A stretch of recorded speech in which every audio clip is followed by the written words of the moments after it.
Hello friends, Uttarakhandi Nivedita YouTube channel और Nivedita Negi Facebook page पर आप सबका हार्दिक स्वागत और अभिनंदन।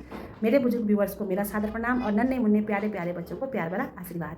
मोटिवेशनल स्टोरी सीरीज को कंटिन्यू करते हुए आज की मोटिवेशनल शीर्षक है कर्मों का फेरा।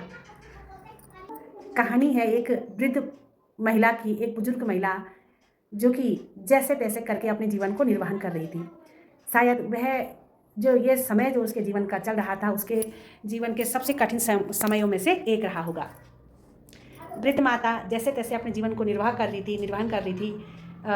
उसका पर डे का रोजी रोटी या पर डे का खान पान भी बड़ी मुश्किल से चलता था, लेकिन एक चीज़ उसके नेचर में थी, वह जो भी भिक्षुक उसके दरवाजे पे आता कभी किसी को खाली हाथ नहीं भेजती थी। अपने को खाए न खाए, लेकिन देने की प्रवृत्ति उसके नेचर में थी। एक भिखारी जो कि रोज़ उसके दरवाजे पे आता, वह उस भिखारी को रोज़ ही 2 रोटी अलग रखती, दीवार पे रखती, भिखारी उस रोटी को लेता और चला जाता। ये उसके रेगुलर का वर्क था। भिखारी दीवार में से रोटियां लेता, बुढ़िया की रखी हुई रोटियां लेता और कहता, जो तेरा अच्छा है, जो तेरा अच्छा कर्म है वो घूम के तेरे पास आए, और जो तेरे बुरे कर्म हैं वो तेरे पास ही रहे। जो तेरा अच्छा है वो घूम के तेरे पास आए, जो तेरे पास बुरा है वो तेरे पास ही रहे। बूढ़ माता भिखारी की इन बातों को नहीं समझती, लेकिन फिर भी रोज़ 2 रोटियां अलग से बना करके दीवार पे रख देती। भिखारी आता, 2 रोटियां ले जाता और हमेशा इसी बात को दोहराता। बाद में वृद्ध माता को भिखारी की बातों से गुस्सा आने लगा और खींचने लगी वृद्ध माता भिखारी की बातों से। वृद्ध माता कहती कि पता नहीं क्या कह के जाता है, लोग तो दुआएं देते हैं, अगर किसी को भोजन मिल जाता है लोग दुआएं देते हैं, मैं बड़ी मुश्किल से अपना भरण पोषण कर रही हूँ, फिर ये भिखारी को भी निकालती हूँ, इसको भी देती हूँ, चलो थोड़ा इसको भी हो जाए, लेकिन ये दुआएं देने के बजाय क्या कहता है, पता नहीं क्या कहता है, मुझे कुछ समझ में नहीं आता।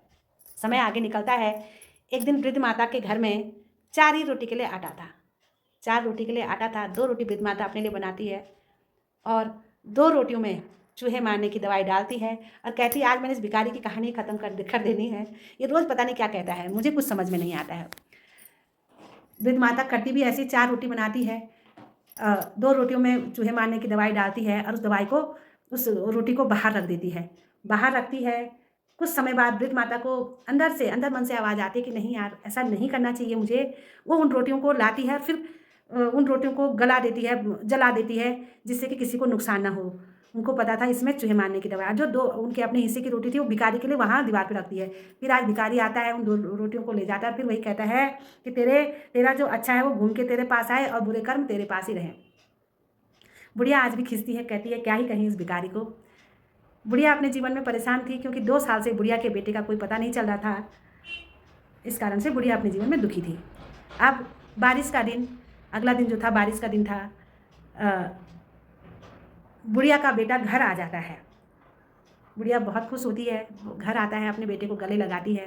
बुढ़िया का बेटा बुढ़िया को एक सुंदर सी बात बताता है कि माँ, कल रात में जिस चौराहे पे था, एक चौराहे पे रहा, मुझे बहुत भूख थी, अगर मुझे उस समय खाना नहीं मिलता, वो 2 रोटियां नहीं मिलती, तो शायद ही मैं आज जिंदा रहता। और वहाँ पे कोई भिखारी आता है और वो मुझे 2 रोटियां देता है। पता नहीं उस भिखारी के पास कहाँ से थोड़ी सी सब्जी भी थी, और वो 2 रोटियां खा करके मैं आज, मुझे लगा कि मेरा शरीर मुझे वापस मिल गया है। अगर वो 2 रोटियां मुझे नहीं मिलती तो मैं शायद ही जीवित रहता। वृद्ध माता कहती है कि कौन भिखारी। वृद्ध माता को उस जो भिखारी रोज़ वृद्ध माता के यहाँ आता है उसका स्मरण हुआ आता है और कहती है, वो भिखारी क्या कह रहा था। तो बेटा कहता है कि भिखारी कह रहा था कि जो तेरे अच्छे कर्म हैं वो घूम के तेरे पास आए और जो बुरे कर्म हैं वो तेरे पास ही रहें। वृद्ध माता को जो उसने पहले भिखारी के लिए रोटियां बनाई थी, अपने अंतर मन में बहुत ग्लानि होती है कि यदि मैं वो रोटियां भिखारी को दे दी होती तो शायद आज मेरा बच्चा नहीं बचता, मेरा बेटा मेरे पास वापस नहीं आता। तो दोस्तों, कर्मों का फेरा आपको मिलके ही रहता है। आप जैसे कर्म करते हैं वैसा आपके साथ होता ही होता है। किसी ने बड़े कमाल की चीज़ कही है कि कर्म ऐसा फेरा है, कर्मों का फेरा ऐसा होता है कि जिसका प्रतिफल हमको डिमांड देने पर नहीं मिलता है, ऑर्डर देने पर नहीं मिलता है, वो स्वतः ही हमारे पास आता है। इसीलिए दोस्तों, अच्छे अच्छे कर्म कीजिए जिसका कि आपको प्रतिफल भी अच्छा अच्छा मिले। इन्हीं शब्दों के साथ उत्तराखंडी निवेदिता चैनल में आप सबका हार्दिक स्वागत और अभिनंदन। Thank you.